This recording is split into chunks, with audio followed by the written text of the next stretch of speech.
Chers tous, bonjour. En ce jour anniversaire, je commence par rendre grâce au Très-Haut, au Tout-Puissant. Grâce pour ma naissance, ma vie, tous les accomplissements, pour tant de choses. Grâce pour toutes les personnes que j'ai pu rencontrer et qui m'ont porté à leur façon vers le meilleur. Grâce pour tant de choses. Merci Seigneur. Merci. Je viens également rendre témoignage aujourd'hui.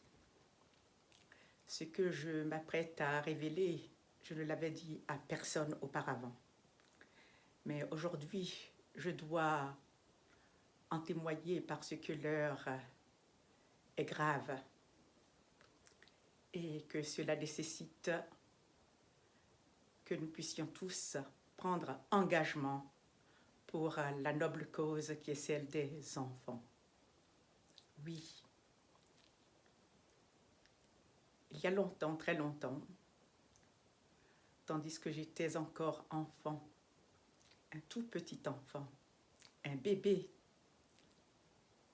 un être familier s'est approché de moi, tandis que j'étais couchée. Et d'une voix cajoleuse, m'a célébré comme on célèbre les enfants lorsqu'ils sont tout petits. Cet être m'a également chatouillé. Les fameux guili-guili qu'on fait aux enfants pour les faire rire. Oui. Et je riais, je riais.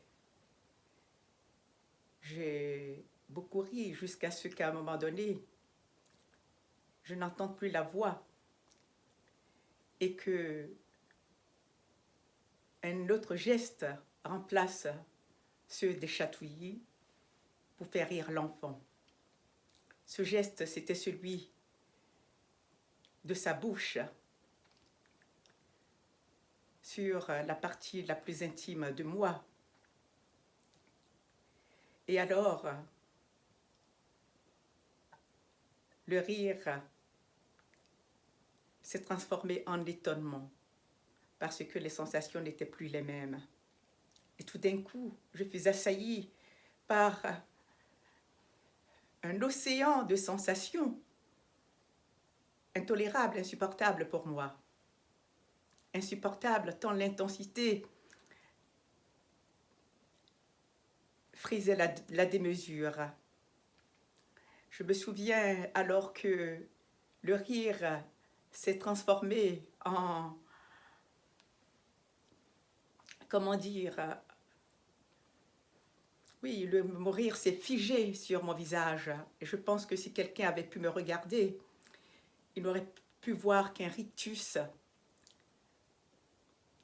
témoignant de la terreur dont j'étais saisie à ce moment-là.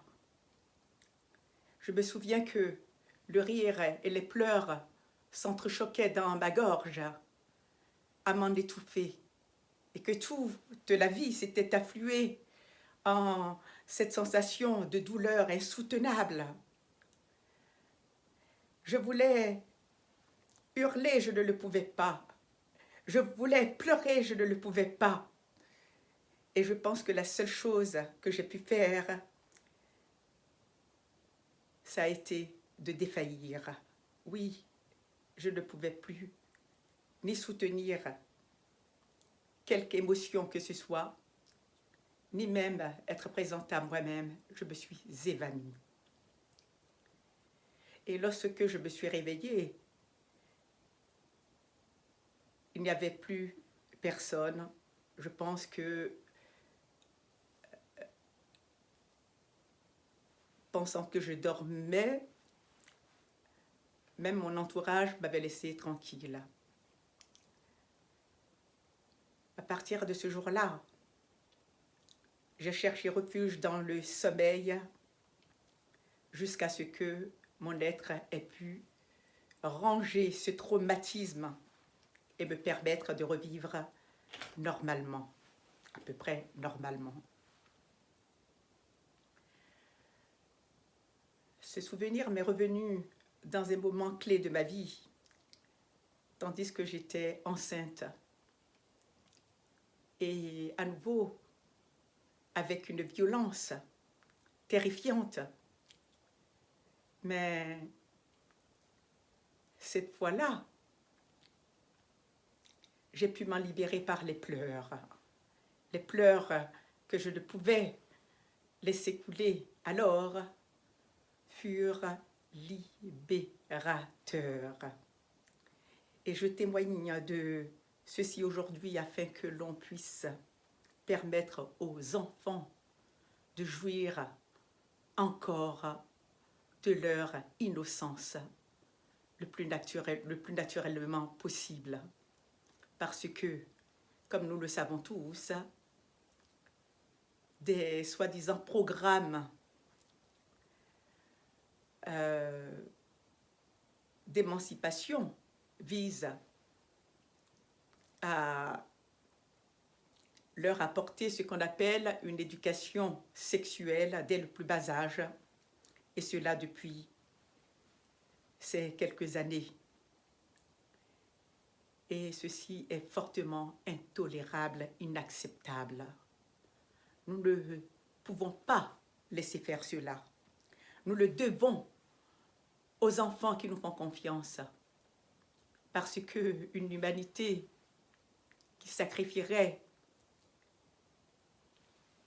les enfants, c'est-à-dire l'innocence même de l'enfance, n'aurait plus rien d'une humanité. Victor Hugo l'avait compris lorsqu'il nous a légué son poème des plus poignants, Mélancolia. Nous le devons aux enfants, je vous en supplie, vous dirigeants de ce monde, vous ne pouvez pas continuer à souscrire à ce genre de choses. Vous devez libérer les enfants de ce joug infâme que vous souhaitez leur imposer. Les enfants n'ont pas à être traités comme la junk food. Ils ne sont pas recyclables. Ils ne sont pas des cobayes. Regardez un tout petit peu ce que vous avez fait de ce monde. Vous avez tout dénaturé. De notre nourriture à l'air que nous respirons. Sans oublier l'eau, le sol, la terre, tout. Les saisons. Vous avez empêché les saisons de produire en leur temps. Vous avez voulu tout accélérer. Et à présent, vous voudriez également accélérer quoi? Accélérer la vie des enfants. Laissez-les suivre les étapes décisives d'une existence digne. Je vous en supplie, je vous en conjure. Arrêtez ça, arrêtez cette démence au nom de l'innocence due à l'enfance humaine. En toute humanité, cela suffit. Stop, enough, basta, arrêtez ça, arrêtez ça. Et écoutez-moi attentivement. Aucun enfant ne demande à ce qu'on le touche, autrement que pour le câlin et l'affection naturelle qu'il attend de son entourage. Aucun enfant ne souhaite être touché, ni même apprendre à être touché autrement, jusqu'à ce que la vie le lui permette de grandir pour accéder à ses connaissances, s'il le souhaite, si elle le souhaite. Alors, s'il vous plaît, écoutez-moi, écoutez-moi. Et alors, je précise une chose, ce témoignage vaut pour ce qu'il est. Il ne veut que pour la défense des enfants et rien d'autre. Je ne m'assierai ni n'en discuterai avec aucun média, ni avec qui que ce soit d'autre. Basta, c'est fini. J'en parle aujourd'hui et je n'en reparlerai plus jamais. J'autorise les associations à s'en servir pour la défense des enfants. J'autorise toute personne qui le souhaite à la partager, cette vidéo, mais dans son intégralité, sans la sortir de son contexte. sans la sortir de son contexte. Entendez-moi bien, je ne parle pas pour quelque gloriole que ce soit. Non, non, non. Je n'en aurais même pas parlé si nous n'avions pas découvert ces derniers temps les horreurs dont souffrent encore les enfants de par le monde. L'esclavage sans nom, les esclavages, les différentes formes d'esclavage que subissent les enfants encore de nos jours. Ça, cela suffit. Cela doit suffire. Alors, au nom de la dignité humaine, au nom de la dignité et du respect que nous devons aux tout-petits, aux enfants, tous ensemble, unissons-nous pour dire stop. Unissons-nous ensemble pour les porter, oui, en humanité. Merci. Et oui, c'est mon cadeau pour l'humanité aujourd'hui. C'est mon cadeau pour l'humanité, surtout pour les enfants. Merci, merci, merci. Merci à vous, vraiment, du fond du cœur. Aidons-les, aidons-les. Oui, ils le méritent. Notre humanité la mérite également. Merci à vous. Merci.